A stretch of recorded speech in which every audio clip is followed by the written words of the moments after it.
Harga minyak mentah jenis Brent untuk kontrak pengiriman Juli 2026 ditutup anjlok 7,83% ke level $101,27 per barrel.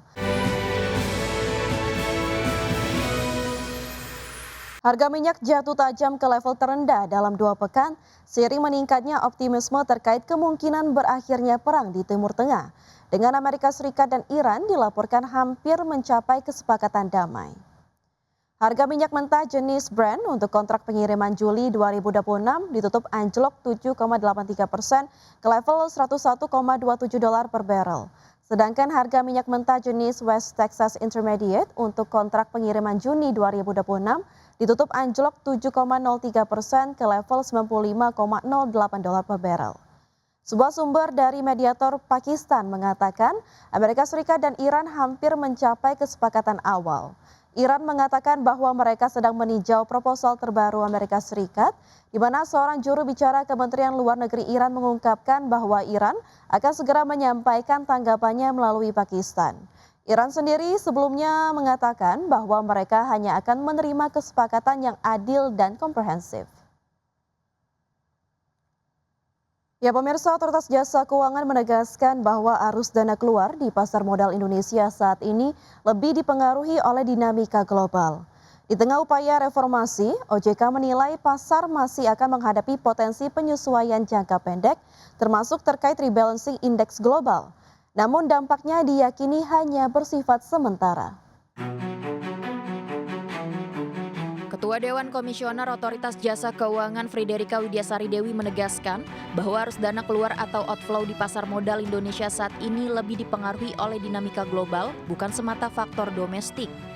Friederika menjelaskan bahwa tekanan terhadap pasar modal tidak lepas dari kondisi geopolitik dan geoekonomi global, termasuk kebijakan suku bunga tinggi yang dipertahankan oleh Bank Sentral Amerika Serikat. Hal tersebut disampaikan OJK usai rapat terbatas bersama Presiden Prabowo Subianto dan Komite Stabilitas Sistem Keuangan di Istana Merdeka pada Selasa 5 Mei 2026. Pak Menko tadi terkait dengan pasar modal, dapat kami sampaikan kalau teman-teman lihat terjadi outflow ya, karena memang saat ini kondisi dari faktor geopolitik dan geoekonomi secara global, di mana tentu kalau dari the Fed high for longer, makanya pada outflow. Namun selama kita yakini fundamental kita baik ya, kita harapkan ini akan bisa berbalik. Namun demikian dapat kami sampaikan bahwa setelah market event yaitu yang dicetuskan dari semenjak akhir Januari kemarin dari MSCI, dapat kami sampaikan bahwa seluruh hal-hal yang menjadi concern dari global investor terkait dengan transparansi dari pasar modal Indonesia, di mana data dari 1% pemegang saham sudah kita buka. Di tengah tekanan tersebut, OJK menegaskan telah melakukan berbagai pembenahan untuk meningkatkan transparansi dan kepercayaan investor global terhadap pasar modal Indonesia. Langkah tersebut mencakup pembukaan data pemegang saham hingga level 1%, peningkatan detail klasifikasi data investor, serta pengungkapan ultimate beneficial owner. Selain itu, regulator juga memperkuat aspek likuiditas dengan mendorong peningkatan porsi saham beredar bebas atau free float di atas 15%. Reformasi atau pembenahan tersebut dilakukan sebagai respon terhadap evaluasi global, termasuk dari lembaga indeks seperti MSCI. OJK menyebut berbagai perbaikan tersebut mulai tercermin pada pergerakan pasar yang lebih berbasis fundamental. OJK menilai indeks harga saham gabungan kini bergerak sejalan dengan indeks-indeks utama seperti LQ45 dan IDX 30. Kedepan, pasar masih akan menghadapi potensi penyesuaian jangka pendek, termasuk terkait rebalancing indeks global. Namun OJK menilai dampaknya bersifat sementara. Dari berbagai sumber IDX Channel. Iran menyatakan tengah meninjau proposal terbaru dari Amerika Serikat di tengah sinyal bahwa kedua pihak semakin dekat mencapai kesepakatan awal untuk mengakhiri konflik. Adapun Washington dan Teheran dilaporkan sedang membahas memorandum yang memuat langkah awal penghentian konflik. Sementara isu-isu kompleks seperti program nuklir Iran akan dibahas lebih lanjut dalam tahap berikutnya.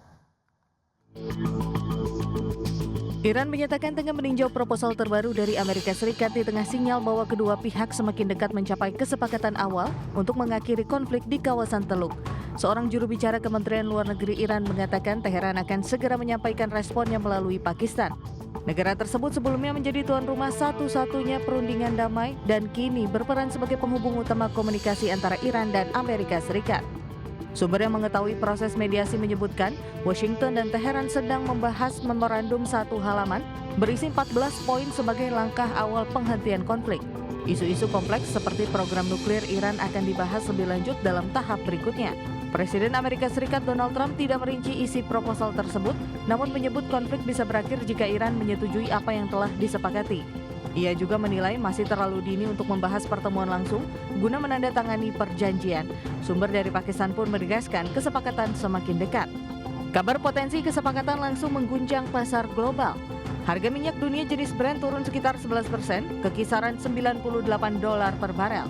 Pasar saham global menguat sementara imbal hasil obligasi turun, mencerminkan optimisme berakhirnya konflik yang selama ini mengganggu pasokan energi. Berbagai sumber IDX Channel. PT Merdeka Cooper Gold Tbk berencana melakukan penambahan modal tanpa hak memesan efek terlebih dahulu atau private placement sebanyak 2,44 miliar lembar saham. Berdasarkan keterbukaan informasi, jumlah saham baru yang akan diterbitkan secara dengan maksimal 10% dari jumlah modal ditempatkan dan disetor penuh perseroan. Saham baru tersebut memiliki nilai nominal Rp20 per lembar dan manajemen PT Merdeka Cooper Gold Tbk menjelaskan bahwa langkah strategis ini diambil guna memperkuat struktur permodalan perseroan dalam rangka pengembangan kegiatan usaha serta membuka peluang ekspansi potensial.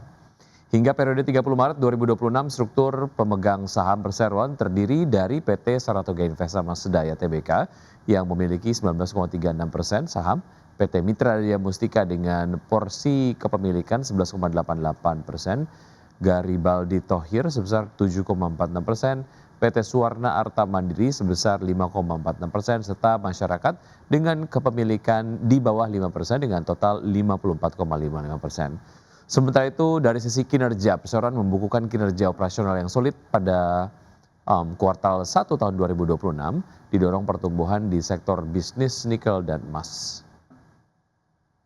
PT Alam Sutera Realty Tbk membukukan pertumbuhan pendapatan sebesar 14,7% secara tahunan pada kuartal 1 2026. Ya, meski pendapatan meningkat, laba perseroan justru mengalami penurunan di mana perseroan hanya mampu membukukan laba bersih senilai Rp18,8 miliar, lebih rendah dibandingkan dengan periode yang sama di tahun sebelumnya. PT Alam Sutera Realty Tbk membukukan pendapatan sebesar Rp650,9 miliar pada kuartal 1 2026, meningkat 14,7% secara tahunan dibandingkan Rp567,3 miliar pada periode yang sama tahun lalu.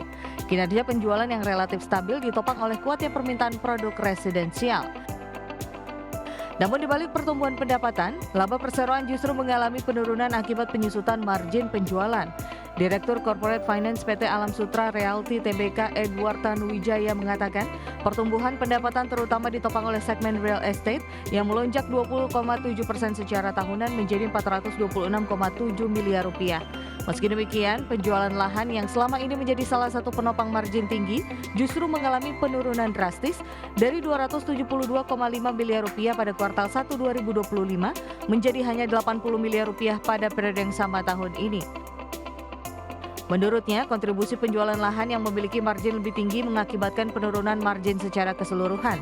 Dampaknya, perseroan membukukan laba bersih Rp18,8 miliar pada kuartal 1 2026, turun dibanding Rp32,3 miliar pada kuartal 1 2025. Berbagai sumber IDX Channel.